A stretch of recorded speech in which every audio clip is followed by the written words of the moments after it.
ఉద్యోగం కోసం చూస్తున్నారా? ఓం శక్తి ప్రైవేట్ లిమిటెడ్ కంపెనీలో మార్కెటింగ్ జాబ్స్ 20,000 నుంచి 30,000 వరకు జీతం ఉంటుంది. సంప్రదించండి. అందరికీ నమస్కారం. ప్రస్తుతం మనతో పాటు ఉన్నారు ప్రముఖ జ్యోతిష్య వాచస్పతి బ్రహ్మశ్రీ పూతుకుచి చంద్రమౌళి శాస్త్రి గారు. గురుగారితో మాట్లాడతాం. నమస్కారం గురుగారు. ఓం గం గణపతయే నమః. గురుగారు, ఆగస్టు మాసంలో కన్యా రాశి వారికి ఎలా ఉంది, ఎలాంటి జాగ్రత్తలు తీసుకోవచ్చు అంటారు? ఆర్థిక పరంగా, ఆరోగ్య పరంగా ఈ మాసం వీరి యొక్క గ్రహ గోచారం ఏంటంటారు?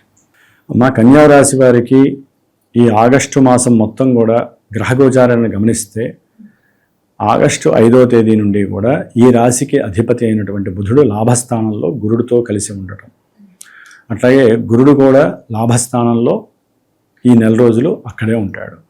కుజుడు 10వ స్థానం కర్మస్థానంలో కెరీర్ స్థానంలో ఆయన నిలబడి ఉంటాడు ఈ నెల రోజు. అట్లాగే కన్యా రాశి వారికి 12లో కేతువు. సూర్య భగవానుడు ఆగస్టు 16వ తేదీ వరకు లాభస్థానంలో ఉండి సమస్త కార్యసిద్ధి కలుగుతుంది. 17వ తేదీ నుండి కూడా ఆయన 12వ రాశిలోకి వచ్చినప్పుడు కాస్త ఇబ్బందులు కలుగజేస్తూ ఉంటాడు. 6వ స్థానంలో రాహు చక్కటి అనుకూలమైనటువంటి ఉద్యోగ సిద్ధితో పాటుగా కొన్ని కార్యాలయందు శత్రువుల్ని క్రియేట్ చేస్తాడు. ప్రయాణాల్లో ప్రమాదాలని కలుగజేస్తాడు. ఆకస్మికంగా బంధువులతో సమస్యలను కొని తెచ్చిపెడతాడు.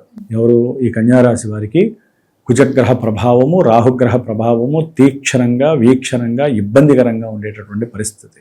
ముఖ్యంగా వీరు చేస్తున్నటువంటి ఉద్యోగాదుల్లో అవమానాలు, ఇబ్బందులు, ఎదుగుదల లేకపోవటం, అనుకున్న ధనము వీరికి రాకపోవటం, వీరి యొక్క అనారోగ్య సమస్యల వలన ఎక్కువగా సెలవులు పెట్టడం, అట్లాగే బంధువులతో గొడవలు, మేనరికం ఎవరైతే మేనల్లుడు లేదా మేనకోడళ్ళు, బావలు, మరదళ్ళు ఇట్లా ఉంటారు చూసారా, ఆ యొక్క బంధువుల మధ్య అంతర్గత శత్రుత్వ విభేదాలు, ఒకరి గురించి ఒకరు విడివిడిగా మాట్లాడుకోవటము, దాని ద్వారా వీరికి ఉద్యోగంలో కూడా ఉన్నప్పుడు ఫోన్లు రావటం, ఆ ఫోన్లలో వీళ్ళు రెచ్చిపోయి మాట్లాడటము, దాని ద్వారా వీరి మధ్య అంటే వీరు చేస్తున్న ఉద్యోగంలో ఎన్ని రకాల సమస్యలు ఉన్నాయో నేను మీకు తెలియజేస్తున్నాను. దాని ద్వారా ఉద్యోగాదుల్లో పూర్తిగా విఫలత్వం కలుగుతుంది, సౌఖ్యత నశిస్తుంది.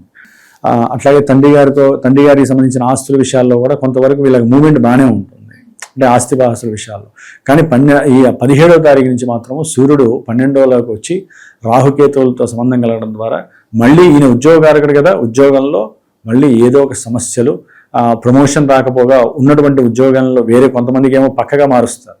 ఒకటమ్మా, ఇప్పుడు కన్యారాశిలో మనకి ఉత్తర ఫల్గుని నక్షత్రం ఉంటుంది, హస్త నక్షత్రం ఉంటుంది, చిత్తా నక్షత్రం. ఈ 3 నక్షత్రాల వారు కన్యారాశి వారు ఇది మా జాతకంలో ఇవి పర్ఫెక్ట్ అండి, ఇట్లాగే ఉంది అనుకుంటే ఇవి జరగటంలో ఎక్కువ ప్రాధాన్యత. మళ్ళీ వీటిల్లో కుజగ్రహము, రాహుగ్రహము, శనిగ్రహము, ఇన్ని గ్రహాల్లో ఏం జరుగుతున్నాయి, ఏ గ్రహం వారి జన్మజాతకంలో ఏ గ్రహం దశలు అంతర్దశలుగా ఉండి పాడు చేస్తున్నాయంటే అక్కడికి వెళ్ళి చూడాలి.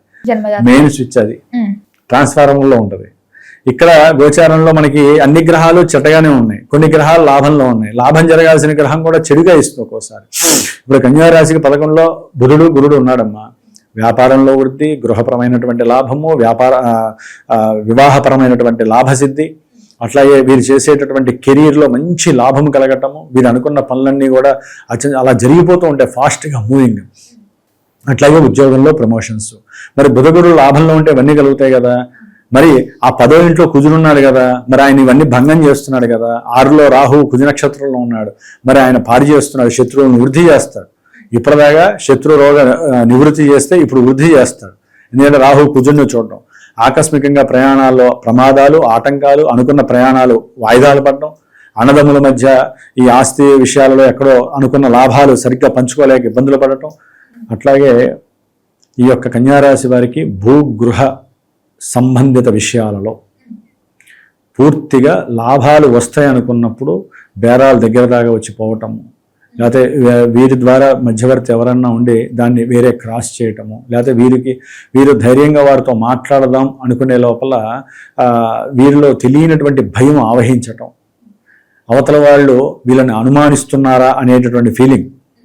ఆ ఫీలింగ్ నేచర్ వల్ల ఏమవుతుందంటే ఆ వచ్చే బేరాన్ని కూడా వీళ్ళే స్వయంకృతంగా పాడు చేసుకునే అవకాశం ఉంటుంది. ఇవన్నీ కూడా కుజరాహుల యొక్క సమ్మేళనం అంత బాలేదమ్మా. అట్లాగే సప్తమంలో శని వక్రిస్తున్నాడు. దీని ద్వారా ఏంటంటే కొంతమందికి వివాహము లేటుగా అయినా సరే అవుతుంది అనుకునే లోపల అవి కాస్త వికటిస్తూ ఉంటాయి.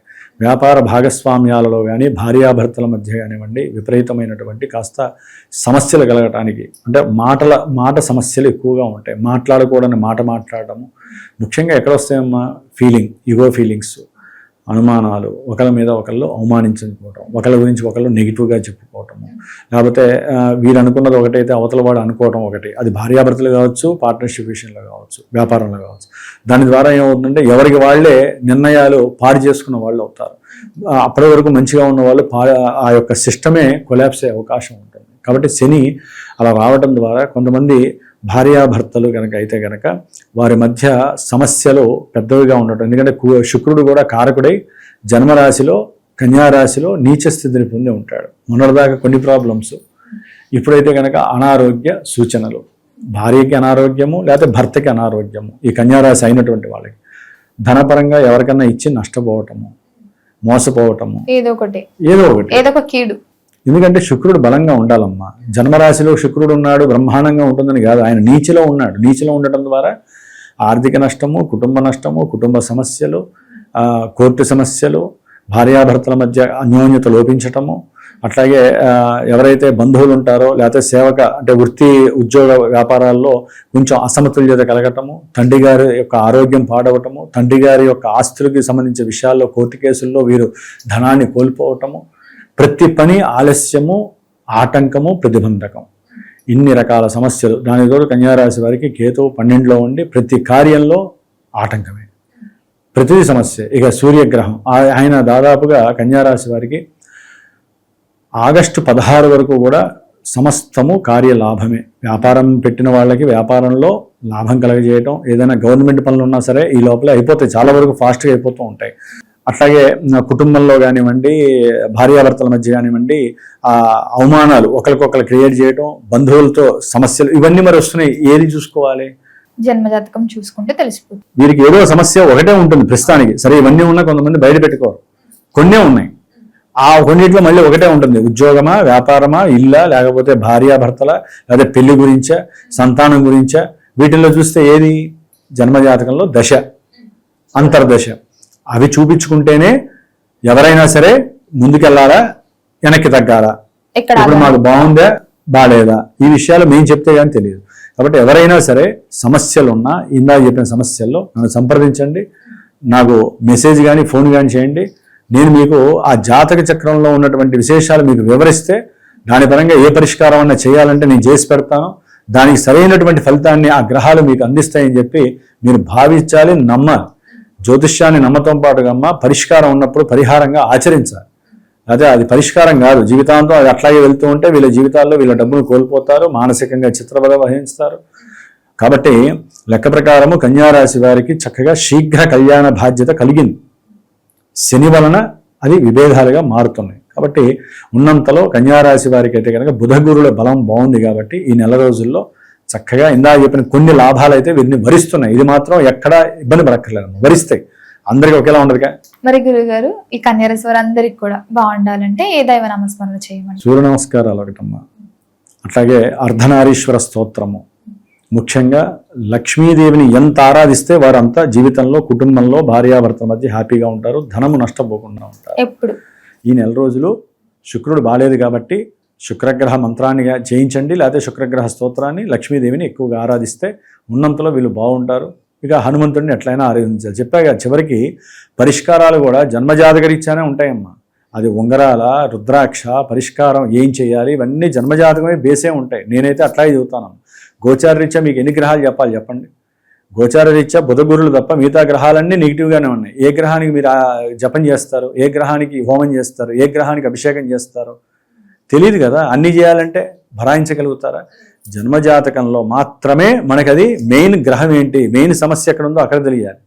అవునా కదా? స్విచ్ బోర్డులు అన్నీ పిలిస్తాయి కదా, బోర్డు తీస్తే ఏ స్విచ్కి ఏది పోయిందో తెలుస్తుంది.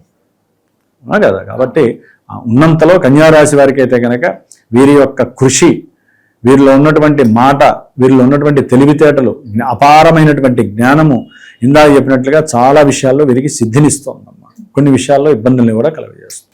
గురుగారు, మొత్తం మీద ఆగస్టు మాసంలో కన్యారాశి వారికి ఎలా ఉంది, ఎలాంటి జాగ్రత్తలు తీసుకోవాలో తెలియజేసినందుకు ధన్యవాదాలు. శుభమస్తు.